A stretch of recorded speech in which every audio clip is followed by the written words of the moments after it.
Stay alert against propaganda on development, Prime Minister. Amendment of Constitution must for reforms, Jamaat Amir.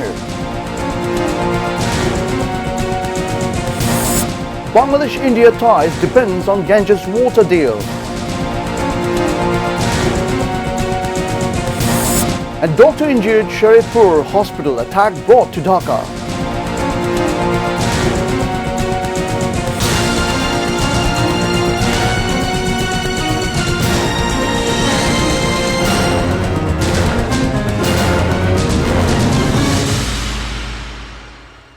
Well, good evening, viewers. Those were the headlines. I'm Salim Kadir, and you're watching English Bulletin. We now follow with the details. Misleading information are being spread about the development projects of the government. Prime Minister Tariq Rahman made the remark after inaugurating Bishwa Canal re-excavation program in Chandpur on Saturday afternoon. He called upon all to remain united about any propaganda. Earlier, the Prime Minister inaugurated Hort Canal re-excavation program. Addressing a rally, there the Prime Minister said BNP want to implement the dreams rather than only talking about them. He said there will be proper allocation for family and farmers' cards in the upcoming budgets. He said if people want Kumilla to become a division, then that will be implemented.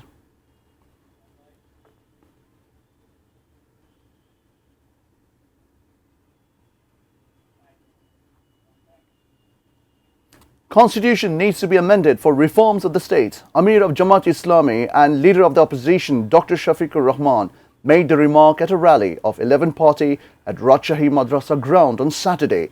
The 11 Parties rally in Rajshahi was held as part of 11 Parties program to realize the demand of implementation of July Charter, amendment of Constitution and reforms. Good relationship with India will depend on renewal of Ganges Water Treaty. India will have to come forward for that. BNP's Secretary General and Minister for Local Government and Rural Development, Mirza Fakhrul Islam Alamgir, made the remark at a discussion on Saturday. BNP organized a discussion at the Institute of Engineers marking Farakka Long March Day. Terming government's decision to implement Padma Barrage project a historic one, Mirza Fakhrul said no conspiracy will work if unity prevails on the matter of motherland. No conspiracy against the country will work. He also told all to remain alert against the conspiracies that are taking place against the government.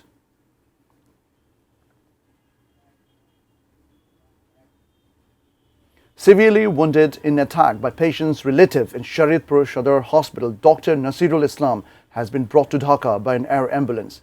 The incident occurred when a patient from Bilkis Khan area, Lal Kazimia, got admitted to emergency of the hospital with chest pain on Friday night. He died in the wee hours of Saturday. Enraged by his death, the near ones of the patient attacked and ransacked the hospital. 5 people, including Dr. Nasirul Islam and 4 Ansar men, sustained severe injuries. Later, police rushed to the spot and brought the situation under control. 1 person has been arrested in connection with the incident.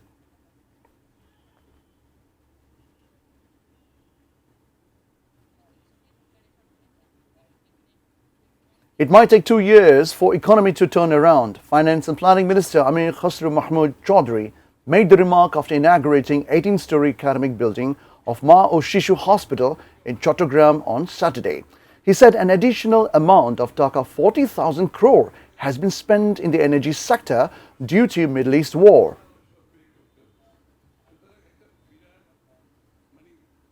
All need to be united for overhauling of the state and society. Minister for Information Broadcasting Jahiruddin Shopon made the call in his inaugural address of the day-long National Film Council Conference of 2026 on Saturday. The event took place at Bangladesh Film Archive Auditorium. He said it is not possible to have qualitative production without flourishing of thoughts. Mentioning the people involved in film and film industry as the soft power of the society, Information Minister said they are the one who can make an impact on national and international arena.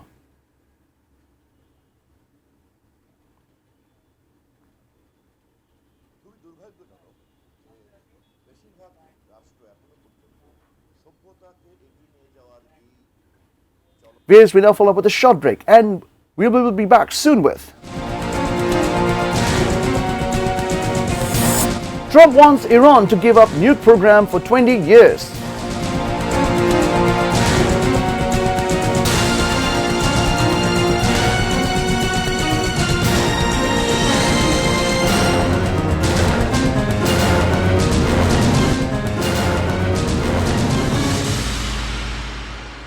Welcome back. You're watching ATN News. This is English Bulletin. Looting was the main objective of Awami League government in the name of infrastructural development. Prime Minister Finance Advisor Professor Dr. Rashid Al Mahmood Titumir made the remark in his address to an event of debate for democracy on Saturday. He said the past government had grabbed the power in energy sector. It has not been possible to come out of the situation. He emphasized on boosting investment to overcome its impact on the economy. Addressing the same event, Chairman of Debate for Democracy, Hassan Ahmed Chaudhry Kiran said, "Settling inflation is a major challenge of the upcoming budget."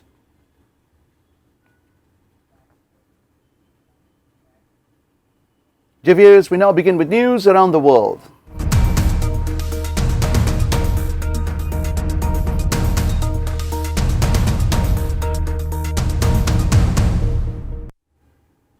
US President Donald Trump said he would accept a 20-year suspension by Iran of its nuclear program. On the flight back to Washington, he told reporters aboard Air Force One. However, Iran has so far not reacted to Trump's remarks. Trump suggested he would be okay with Iran suspending the uranium enrichment program for 20 years.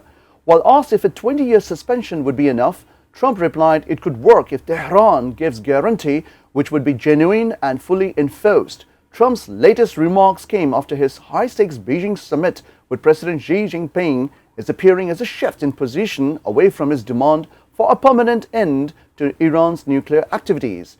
However, Iran Foreign Minister Abbas Araghchi said Tehran genuinely welcomes and appreciates any diplomatic assistance or mediation efforts from China to de-escalate tensions and help in the conflict.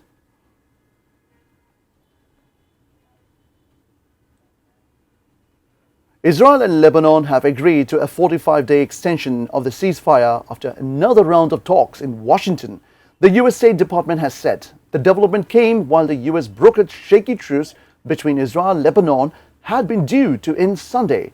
The U.S. Department spokesperson Tommy Pigott said it came after 2 productive days of talks and more negotiations would be held from 2 to 3 June. He added that they hope that these discussions will advance lasting peace between the two countries, full recognition of each other's sovereignty and territorial integrity, and establishing genuine security along the shared border.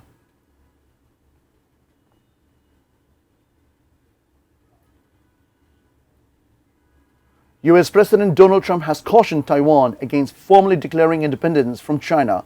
Trump told Fox News at the end of his Beijing summit with Chinese President Xi Jinping. Trump told he and Xi had spoken a lot about Taiwan. Xi feels very strongly about the island and does not want to see movement for independence. However, US policy on the matter had not changed. US do not have formal relations with Taiwan. US presidents do not traditionally speak directly to Taiwan's leader, and to do so would be likely to cause significant tensions with Beijing, which considers Taiwan's President Lai Ching-te as separatist. They are not looking to have wars and to have somebody saying, "Let's go independent because US is backing them." Well, before ending the top bulletin stories once again,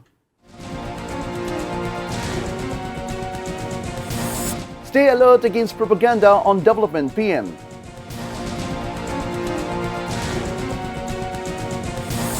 Amendment of Constitution must for reforms, Jamaat Amir. Bangladesh-India ties depends on Ganges water deal. Doctor injured Sharitpur hospital attack brought to Dhaka.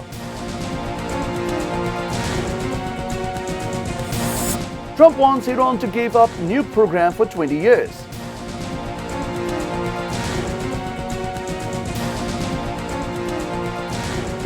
Well, that's all from the newsroom for the moment. Thank you for being with us. Until then, see you soon.